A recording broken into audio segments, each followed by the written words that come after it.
به. نحييكم جميعا تحية الإسلام.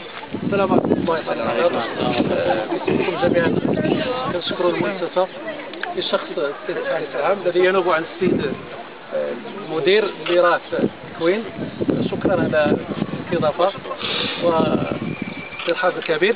ثم كنشكر جمعية الآباء التلاميذ الظاهرين على هذا النشاط، وباسمكم كذلك كنشكر السيد الباشا المحترم اللي كيحضر معنا جزاه الله خير.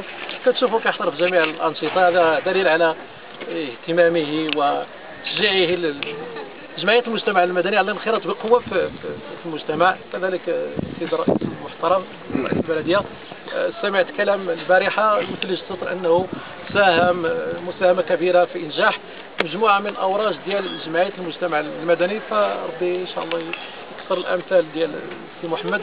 إخوة جمعية الريف البيئة، أنا كنعتبر هذه الجمعية هي جمعية ديال الصداقة مع البيئة، ونقول لكم بصدق أنا فخور جدا أن توجد فيما بيننا الناس اللي مهتمين بالبيئة.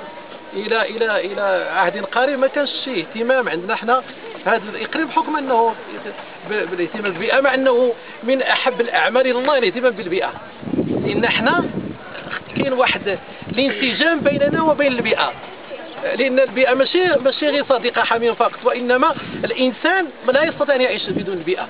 حنا كنهضروا على البيئة كنهضروا على المحيط بصفة عامة. الإنسان في انسجام مع الكون كله، المسلم في انسجام مع الكون كله، لأن هناك قواسم مشتركة بين الإنسان وبين الكون. الكون كله يسجد لله عز وجل. يمكن قد نجد من الناس من لا يسجد، لكن الكون كله يسجد لله عز وجل، والمسلم يسجد لله عز وجل. قاسم مشترك بيننا وبين الكون السجود والخضوع والعبودية لله تبارك وتعالى. فلذلك نحن يجب أن نحسن الطبيعة، لأن الإحسان للطبيعة من أقرب القربات إلى الله عز وجل. وأنتم عندكم أجر عظيم جدا أنكم تغرسوا شجرة، والإسلام حس أنه الإنسان في آخر الرمق دياله وهو يغادر الحياة، ولا استطاع يغرس واحد الغرس يغرسه. إذا قامت الساعة في يد أحدكم فاستطاع أن يغرسها فليغرسها. شي واحد من السلف الصالح كبير في السن ديالو قالوا لقوه كيغرس، قالوا له علاش انت كتغرس؟ واش عندك عاد الامل بان هذه الشجره غتكبر وتثمر وتستافد منها؟ قالوا لهم علاش؟ الناس راه غرسوا واستافدوا، دابا غنغرس باش غيستافدوا الناس، وهكذا. لان الشجره غرسها تعتبر من الصدقه الجاريه. ثم اعظم من هذا كله عجبني الاخ لما قال الى قطعوا شجره نغرسوا 1000. كاين المانيا عندهم واحد القانون، الى الانسان اضطر يقطع شجره باذن خصو يغرس في محلها جوج. ولكن فاجأني الاخ جزاه الله خير رئيس الجمعيه ما قال لك هما قطعوا شجره، حنا واستحق فعلا استحق التحيه والشكر، لان احنا راه خصكم تستوعبوا وتفهموا بان الشجره هي الحياه.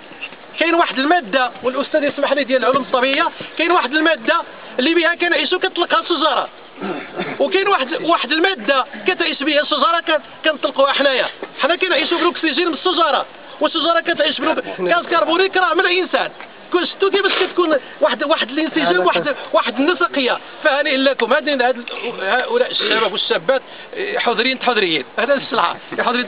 تبارك الله عليكم، جزاكم الله خير، ربي يقويكم، ربي يدير فيكم البركه، ربي يجزاكم ان شاء الله.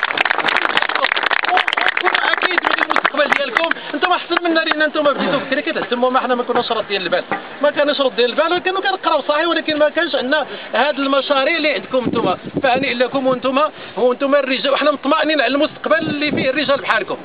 وتحيه